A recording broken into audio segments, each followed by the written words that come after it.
Creo que ya están grabando, sí. Es que me ha dicho que estaba grabando. Sí. Bueno, pues buenas tardes.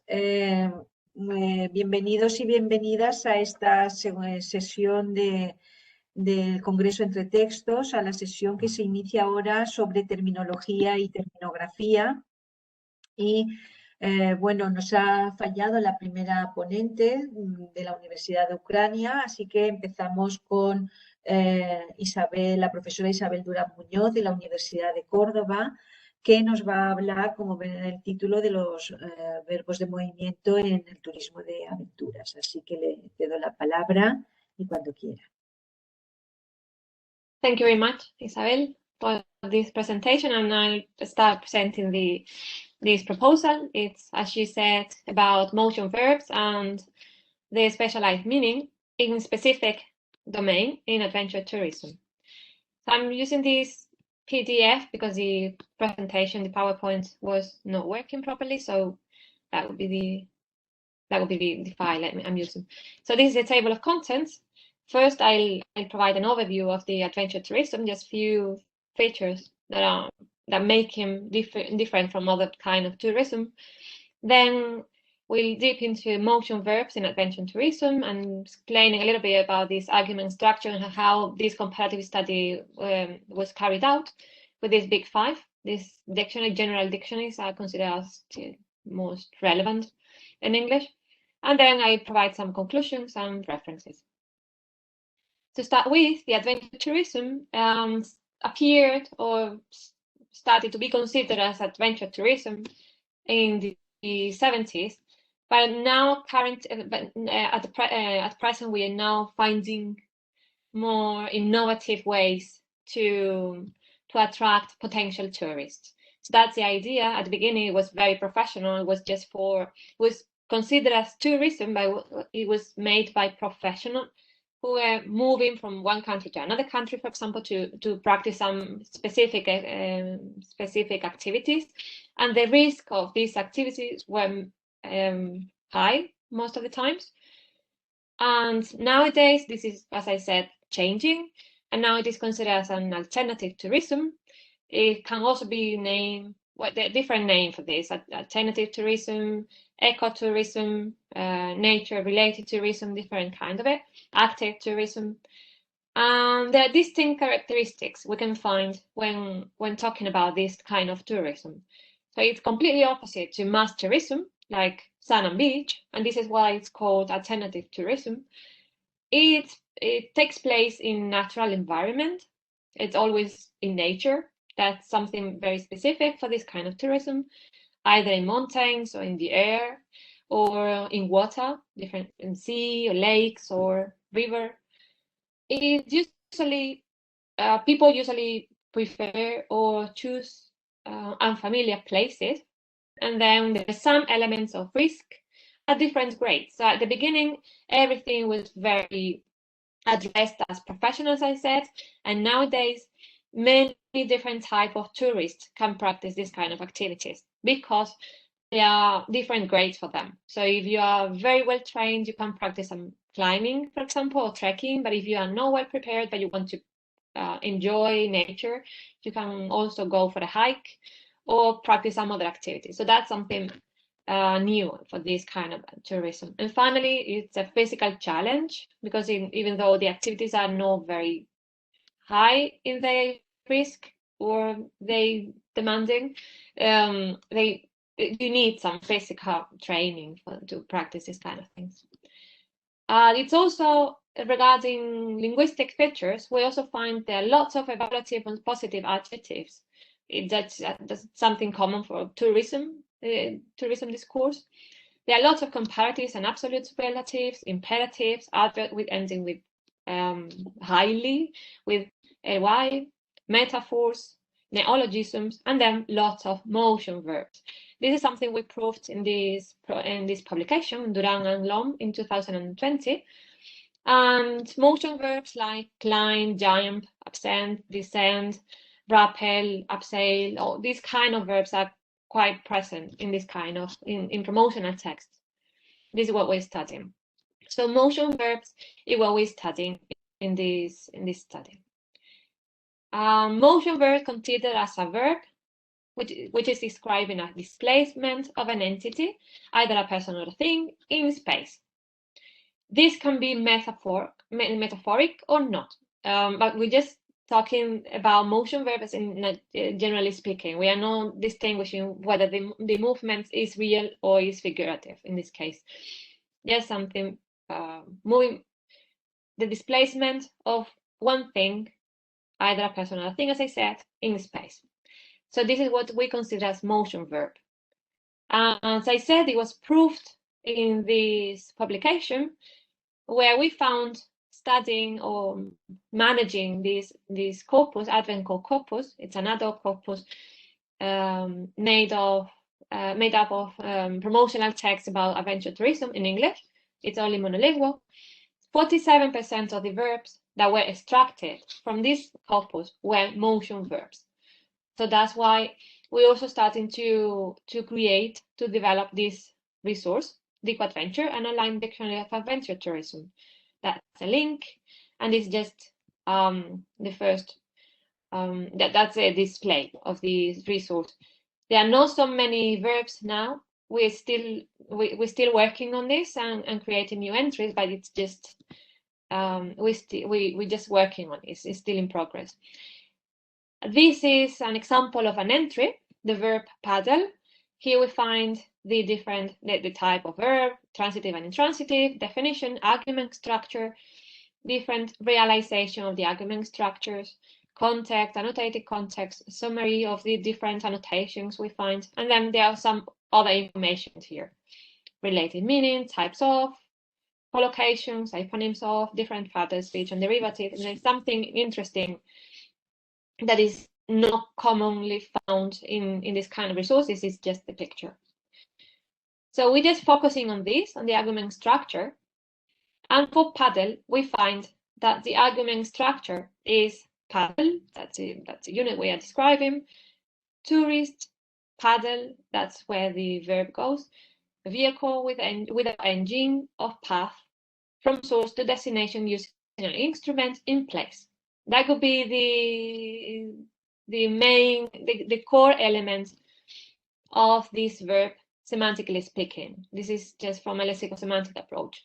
So we analyze the verb, taking into account the different context and the annotation of the context mainly, and then we just decided these are the main elements, the main participants that are involved in the meaning of this verb. So tourist, and then of course tourist is just a person who is practicing this activity. A vehicle without engine can be a canoe, a kayak, a raft, anything, and they are all included here, as I said before. Then we find the path, usually a river, source to destination, just the beginning of the activity, the end of the activity, then the instrument that is using, this usually that's a paddle, and then the place, usually like the area, the country, the region, etc. Then the national park, everything like this. Then after we've analyzed all the different structure of the verbs, the motion verbs, including in this resort adventure tourism, DicoAdventure, sorry, we just took this verb and contrasted them and compared them with this Big Five. Big Five, according to PACUC, in 2015, are the 5 major electronic monolingual learners dictionaries of English. So just general dictionaries and monolingual general dictionaries of English. So Collins, Lockman, Oxford, Cambridge, and Macmillan. These are the 5. We took an example to compare our verbs, or the argument structures of our verb, with those appearing in these dictionaries. As we just have a look at the different definitions, and those related to the activity we are taking into account, because if you consult the entry paddle in the different dictionaries, some of them you will find there's only one, but most of them have more than one. So we're just only taking those related to the meaning of paddle in adventure tourism, the one that is also collected in DecoAdventure. So we find callings to propel a canoe, small boat, etc. with a paddle, logman to move a small light boat through water using one or more paddles, oxbow to move a small boat through water using a paddle. So they just, all the definitions are different expression, but they have the same elements. To push a pole with a white end through the water in order to make a boat move. To move a small boat through the water using a paddle. And if you see, there are some callings, Cambridge, indicate the verb is only intransitive, while the other three indicate it's dual. It's intransitive and transitive. So this is also something different from what we found in our corpus. So now we have the argument structure of our verb in our resource, and then the different definitions in this big five. We carried out a comparative study between these two different resources. So in general dictionaries, a person, so just taking into account these five, as I said, they are very, very common. They're very similar. So we just summarized them in this argument structure, we could say. So a person, agent, moves a small boat, a vehicle without engine, through water path using a paddle, instrument. These words, expressions that appeared in the square brackets are the semantic roles we added when analyzing this adventure tourism domain. So they are, apart from agent, that is, agent is just a general semantic role for a person, path, instrument, vehicle without engine, proposals, semantic role proposals proposed by the specific DecoAdventure to analyze these motion verbs. So compare this general dictionary with DecoAdventure. Here we find a tourist. So it's not a person, in general, we're talking about adventure tourism. So tourist, this is a semantic role we created specifically for this domain. Paddles, a small boat, a vehicle without engine, so just the same. Or a river, path, from source to destination, using a paddle, instrument, in place. So we see there are some few things that are repeated in both argument structure, we can say, like the person, the active person doing something, that could be the agent or the tourist, the vehicle without engine. Here we also have this one, and then we also have the path. Then we also include the source to destination as they are motion verbs. You move from one place to another place, and then the instrument. So the semantic role are repeated. The thing is that analyzing these structures, we find out that in adventure tourism, this verb is not only used with the idea of paddling a small boat, a canoe, a kayak, a raft, or whatever, but you can also say you paddle a river. That's not found in general meaning of this verb. So this is something specific for adventure tourism. So this is this kind of analysis, comparing argument structures of a general dictionaries, specialized dictionaries like DecoAdventure, can provide some specific information in the use, referring about the use of these kind of verbs, in this case motion verbs, that we find different. There are some differences between the use of paddle in adventure tourism or in this specialized domain compared to general dictionary or general language. So that's the idea. So this is just an example of what we've been carrying out with the different verbs. So here we find also some other results we found when doing this study. There are lacks on some verbs in Logman and Macmillan, like free fall, paraglide, parasail, scale, snorkel, zip line, raft, and skydive. They are very, very specific motion verbs we find in adventure tourism, but we don't find them at all in these two dictionaries.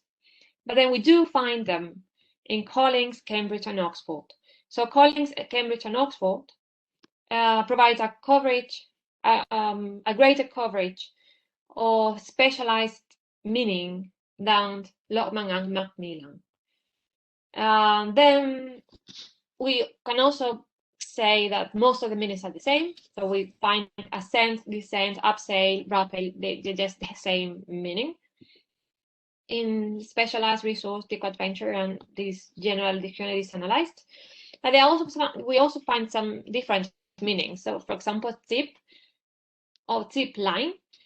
Zip in this dictionary, general dictionary, is included as a verb, but it has at all the same meaning we find in adventure tourism. Zip. 5 minutos. Okay. So zip in general meaning, this just the thing you pull up when you, for example, you're wearing a jacket or trousers. But in zip in adventure tourism is the thing you take when you want to go from, for example, from a tree to another tree, and there is there's a rope and there are some wheels. So there's something specific, and that's also the verb, zip or zip line. So this even though the verbs are included in the general verbs, not all specialized meaning are included in these general dictionaries. And then we also find some real motions versus fictive motion. We don't find this here. We don't find, for example, in general dictionaries, a fictive motion of climb. So like the path climbs, whatever, through the forest. We just find real motion. So this is also something different. And this is something specific, very specific for this specialized domain in adventure tourism. So just to conclude, there's, as I said before, there are slight differences between specialized and general use, as we said before, like real, fictive meaning. There are different specialized meaning that are not included in general dictionaries, etc. Cambridge, Oxford, and Collins have more coverage than the other two. So they all include all these motion verbs, even though, as I said, not all the specialized meaning. And then the analysis of argument structure can help us analyze the meaning of the verbs and see the main differences between general and specialized language and the main elements that are involved in the in the meaning of the verb, etc. So it's very productive analysis if you want to carry out these kind of things. These are just some references, and that's all. So thank you very much. Muchas gracias a Isabel Durán por habernos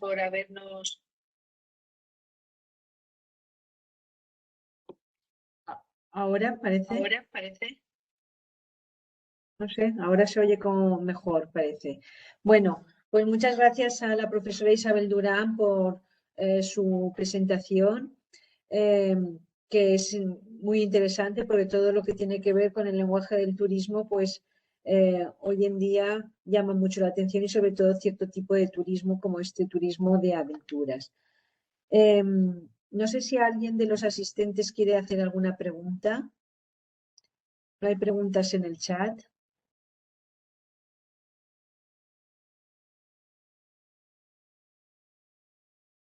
Bueno, a mí me ha interesado mucho ese análisis que ha hecho de los verbos de movimiento en el turismo, y me gustaría preguntarte si lo habéis hecho también o lo teníais pensado hacer en diccionarios en español, también analizar esos verbos de movimiento. Porque claro, los diccionarios en inglés tienen unas características que los diccionarios de español, pues en muchos casos, sobre todo lo que es la estructura argumental, etcétera, ejemplos, etcétera, pues a veces siempre van un poquito por detrás. Ay, el micrófono. No sé, creo que te han cerrado. A ver. Ahora. Sí, es que se me Ahora. cierra, se me ha cerrado automático. El estudio se ha realizado con el corpus en inglés. Todos los Ujú. verbos son en inglés. Pero sí que hemos realizado, estamos empezando, ya tenemos el corpus en español, estamos empezando a hacer estudios también con el corpus en español y haciendo estudios contrastivos. Entonces la idea sí, la idea es ir avanzando y hacer lo que comentaba en un futuro. Muy Hacer bien, un estudio hacer un estudio de verbo de movimiento en español y luego hacer la comparativa de uno y de otro. muy bien. Pues nada, muchísimas gracias por tu presentación y vamos bien de tiempo siguiendo lo que es el programa, así que vamos a pasar a la siguiente ponente, a la profesora Rate Aldama, de la Universidad del País Vasco, que Isabel va a ir cerrando su presentación. Y antes ya hemos probado la presentación de la profesora Rate, así que no, se supone que no hay ningún problema y todo funciona. Yo ya la he cerrado, ¿no? Ya no me la veis, ¿no? No, ahora estás a Rate, tú ya tienes la presentación, bueno, el modo de presentación Ujú. y cuando quieras puedes compartir. Vale. Ya, yo creo Si que le era. das al modo presentación, Sí, a ver. Ahora. bueno, pues esta tarde estamos en el mundo del turismo. Y la siguiente ponencia también trata también del ámbito del turismo, del discurso del turismo, pero en esta ocasión es el análisis de la terminología gastronómica y enología en el discurso del sitio web institucional del turismo de Euskadi. Uso de términos culturales como estrategia de persuasión. La profesora Rate Aldama viene de la Universidad del País Vasco y, bueno, cuando quiera tiene la palabra. Muchas gracias. Buenas tardes a todos y a todas. Bueno, como bien decía la profesora Isabel Santamaría, mi comunicación se titula Análisis de la terminología gastronómica y enológica en el discurso del sitio web institucional de turismo de Euskadi, uso de términos culturales como estrategia de persuasión. Yo he trabajado mucho en el discurso turístico y sobre todo en la persuasión y demás, y me interesaba mucho meterme, digamos, en este terreno de la terminología. He dividido mi intervención en 5 puntos. En primer lugar, haré una pequeña introducción. A continuación, analizaré un poquito el sitio web institucional de turismo de Euskadi para poder analizar el discurso y, sobre todo, los dos tipos de términos que he identificado en ese discurso. Finalmente, presentaré mis conclusiones y un poco la bibliografía que he utilizado para este trabajo. El objeto de estudio de este trabajo es analizar la terminología gastronómica y enológica en euskera, español y francés en el discurso del sitio web institucional de turismo de Euskadi. Y bueno, partiendo de ese análisis, nuestro objetivo es elaborar una clasificación que permita identificar los términos utilizados, bueno, pues basándonos en trabajos sobre la traducción en el ámbito de la gastronomía en el discurso turístico y sobre la traducción vitivinícola. Según Calvi, las páginas web institucionales son géneros institucionales originados en los organismos oficiales con el propósito de afianzar y posicionar la imagen de un destino turístico. Para afianzar y posicionar la imagen de Euskadi como destino turístico, el sitio web institucional es accesible y práctico, ya que el usuario tiene acceso a los contenidos de manera permanente y desde cualquier dispositivo. Presenta una amplia y variada oferta de actividades adaptadas a las necesidades y a los gustos del turista y además ofrece información útil sobre dichas actividades y reservas. Es decir, que podemos reservar directamente desde la página web con toda la comodidad del mundo. Además, incluye folletos, mapas o aplicaciones que amplían la información de la comunidad autónoma. Me refiero, por ejemplo, al patrimonio histórico, cultural y arquitectónico, la naturaleza o la gastronomía, y la promocionan. Y por último, bueno, pues hemos descubierto, bueno, pues que su página de inicio está bien organizada y resulta muy intuitiva. Se divide en 3 partes. En la diapositiva que están viendo ahora tienen la cabecera, en la que se incluye el logotipo. Además, bueno, para poder identificar el destino, además aparece en euskera, Euskadi, y en inglés Basque Country, ¿vale? Para que el turista extranjero pueda identificar bien el destino. Al lado tenemos el menú horizontal, y bajo el menú horizontal y en medio de la imagen tenemos el eslogan de la campaña, que es el hashtag Basque Experience. Es decir, que ya la experiencia vasca comienza cuando el internauta accede a la página web y empieza a buscar información sobre el destino y, bueno, quizás también quiera reservar, ¿no? ¿Por qué no? Y bueno, algo que llama la atención es también, bueno, en una parte de la pantalla aparecen las redes sociales. Hoy en día parece fundamental que todas estas páginas, ¿vale?, tengan redes sociales, porque es una manera mucho más rápida y eficaz de llegar al turista, ¿vale?, que tanto utiliza las redes sociales. En el cuerpo de página aparecen 3 apartados que permiten al usuario poder hacer reservas muy rápido. Tenemos en primer lugar una selección de propuestas, ¿vale?, que hace la página para aquellos indecisos, una agenda de eventos, de los eventos mensuales, y un pequeño menú que es muy interesante porque permite planificar rápidamente viajes a Euskadi. Me gustaría, por ejemplo, destacar ahí dentro del menú los folletos, porque podemos acceder directamente a ellos y descargárnoslo en formato PDF en cualquier dispositivo, teléfono móvil, tablet, donde queramos. Y además son temáticos, podemos buscarlos por temas, y uno de ellos es el dedicado a la gastronomía y enología, que aunque en un principio no iba a analizar, pues también he analizado porque me parece muy, muy necesario y recoge una información muy importante para ese turista. Y está traducido, bueno, aparece en diferentes lenguas. Al final en el pie de página, por último, nos encontramos con algo muy curioso, porque ahí los turistas pueden compartir, bueno, aparecen las publicaciones compartidas por turistas en Instagram con el hashtag Visit Euskadi, de manera que el internauta ya puede ver las experiencias vividas por turistas que han visitado Euskadi. Y bueno, pues debajo de estas publicaciones ya aparece un poco el resumen de toda la información que podemos encontrar en la página web y la información general sobre el sitio web.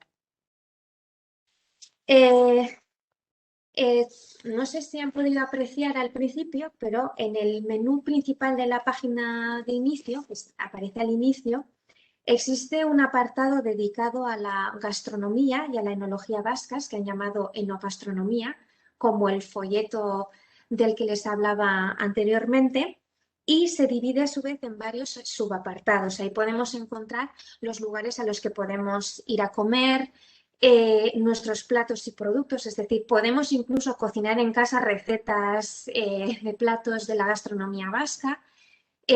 Podemos organizar planes gastronómicos y bueno, ver dónde comprar muchos de los productos que podemos comer en el País Vasco, por ejemplo. En cuanto al discurso turístico, en general, Calvi y Mapelli afirman que el discurso turístico contiene términos propios relacionados con las estructuras turísticas o la organización.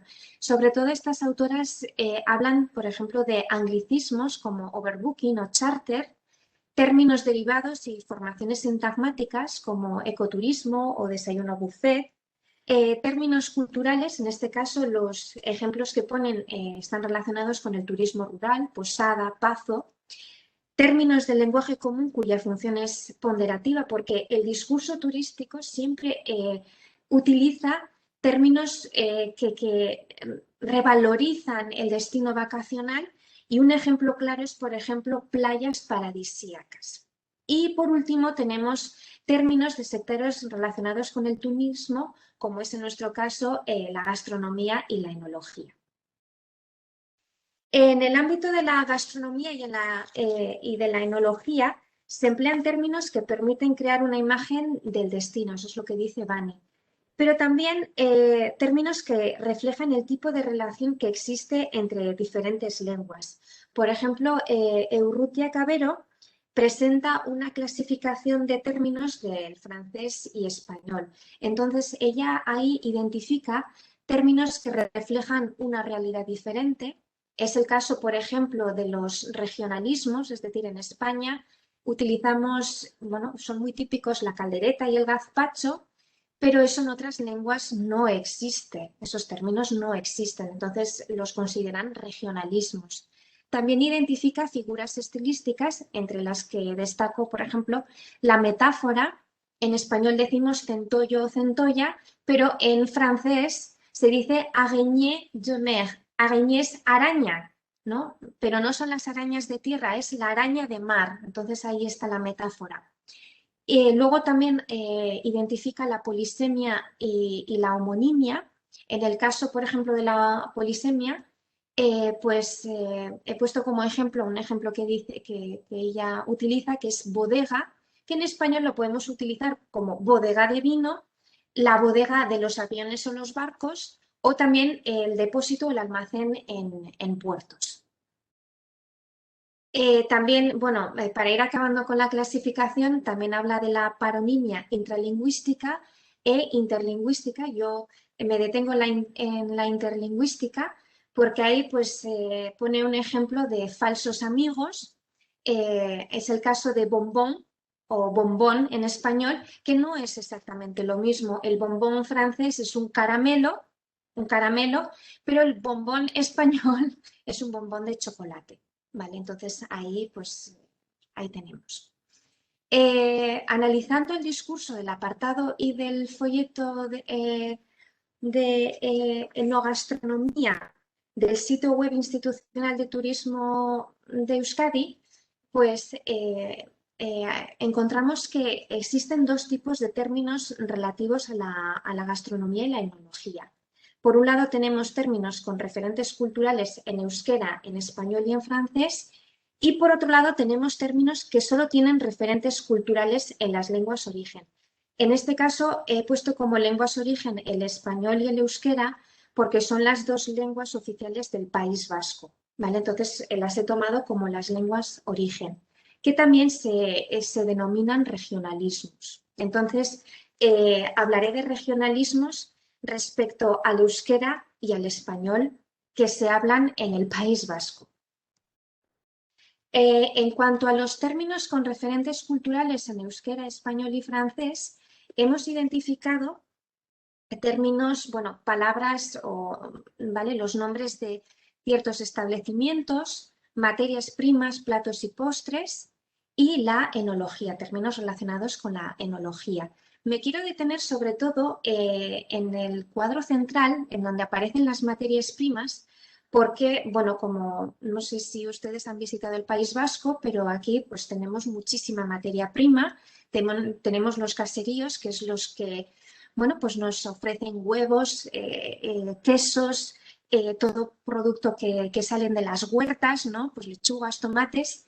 Pero sí que es cierto que, por ejemplo, y bueno, también tenemos costa, entonces, bueno, pues comemos también pescado.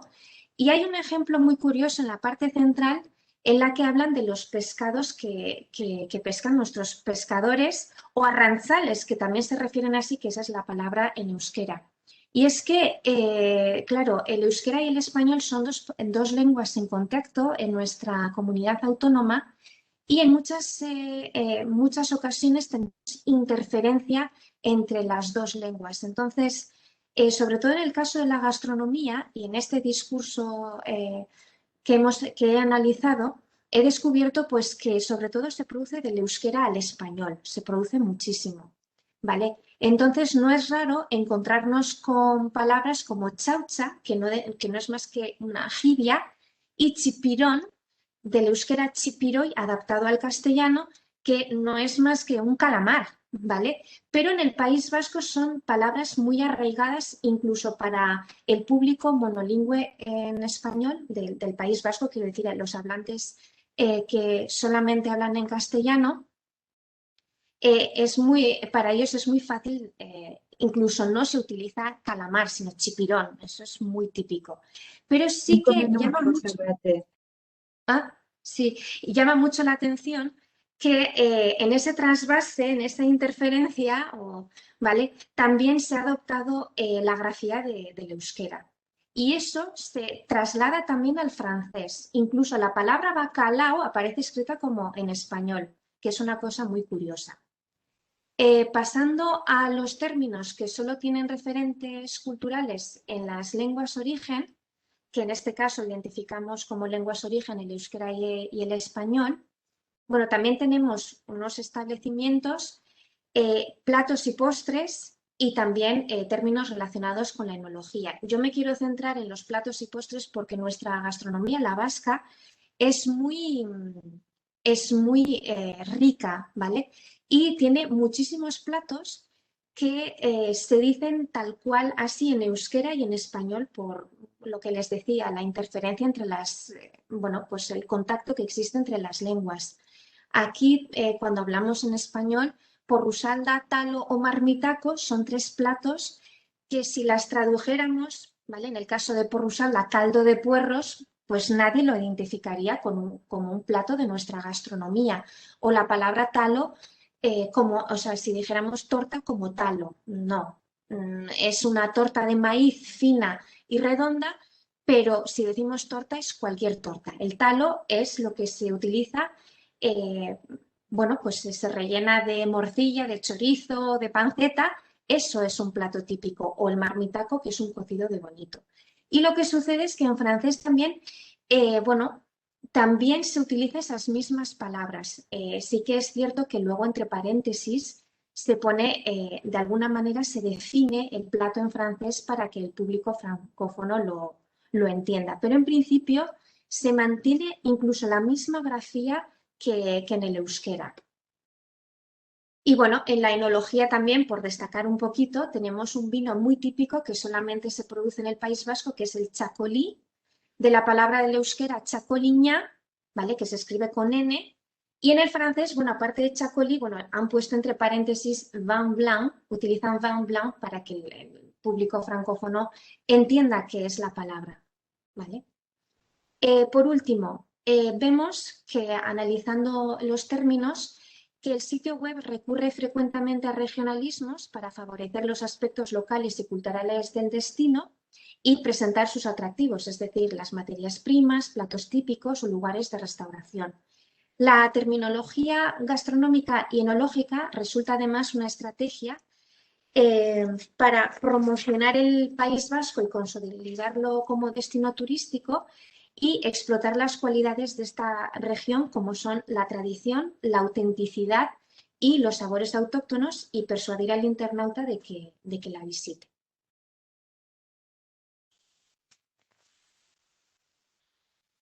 Muy bien, pues muchas gracias a la profesora Arrate por su intervención. Gracias. Ha sido interesante este estudio contrastivo de la terminología gastronómica y enológica. Y no sé si alguien de los asistentes quiere hacer alguna pregunta o alguna apreciación. Yo estoy mirando el chat y no veo ninguna pregunta. Tenemos un minutito para hacer alguna pregunta. Pues, Isabel, si me deja, hago la pregunta directamente. Sí que hay, Bueno, sí que te hay dejo. sí que hay una pregunta, Isabel. No se puede, tiene que hacer por el chat, pero te dejo. Un minuto tienes, Isabel. Simplemente, Rate, ha sido interesante, tu presentación ha sido muy interesante. La verdad que eso, tenéis unos platos y una materia prima muy rica toda en en el País Vasco es interesante estudiarla. Te quería preguntar si con el francés has estudiado o tienes pensado estudiar el tema de la estrategia, de las diferentes estrategias que se siguen a la hora de traducirla. Si se mantienen y se describen o si si te vas a fijar un poco en la parte de la traducción más que en el origen. Hombre, yo quiero hacer las dos. Sí que es verdad, por ejemplo, en la palabra tal no he puesto, pero sí que ponía torta de maíz, tal. Es verdad, muchas veces, claro, como son palabras que para el público francófono son tan desconocidas, entonces lo que sucede es que lo que hacen es, de alguna manera, o ponen entre paréntesis o de alguna manera lo explican. O en el texto aparece, pues como en el caso del chacolí, vino blanco, pero claro, para nosotros no es vino blanco, es que chacolí es chacolí. No tiene, o sea, para quien no lo entiende, claro, tú le explicas, es un vino blanco que solo se produce en el País Vasco porque además tiene una denominación de origen. En las 3 provincias vascas se produce, en mi pueblo, yo soy alavesa, se produce este vino, pero con una uva, unas cepas concretas. Mm. Y claro, Muy sí, bien. claro, la única manera de entender es eso, es diciendo eso. O por ejemplo, no he hablado de la palabra pincho, pero utilizan además un préstamo del español que es la tapa para decir tapas típicas. Ujú. ¿Vale? Es curioso. Sí, por Muy eso que bien. la parte de traducción también tiene que ser muy interesante, ¿no? Sí, Porque sí lo es, sí. Me sabe mal cortaros, pero vamos a ser muy justitos. era 2 simplemente eso. minutos, un minutito, porque hay una pregunta en el chat de Roberto Matos que pregunta a Rate si palabras como marmitaco y porrusalda y otros serían préstamos del euskera. En medio minuto si puedes contestar. Marmitaco y Sí, porrusalda. y yo por mi experiencia y por ser bilingüe, sí. Sí, porque son palabras, bueno, de hecho he utilizado un diccionario bilingüe euskera-español y los he buscado y cuando buscas la palabra marmitaco te pone directamente guiso de bonito. Es la traducción. Sí, por Muy bien. ejemplo. Sí. Pues muchas gracias. Siento que vayamos así un poco tan deprisa y no haya tiempo para Tranquila. pararnos más, pero ha sido un placer escucharte también y muy interesante, Arrate. Bueno, nada, 2 segundos para una pregunta porque tenemos que concluir la sesión. ¿Alguna pregunta? Veo que en el chat ahora mismo no hay ninguna pregunta.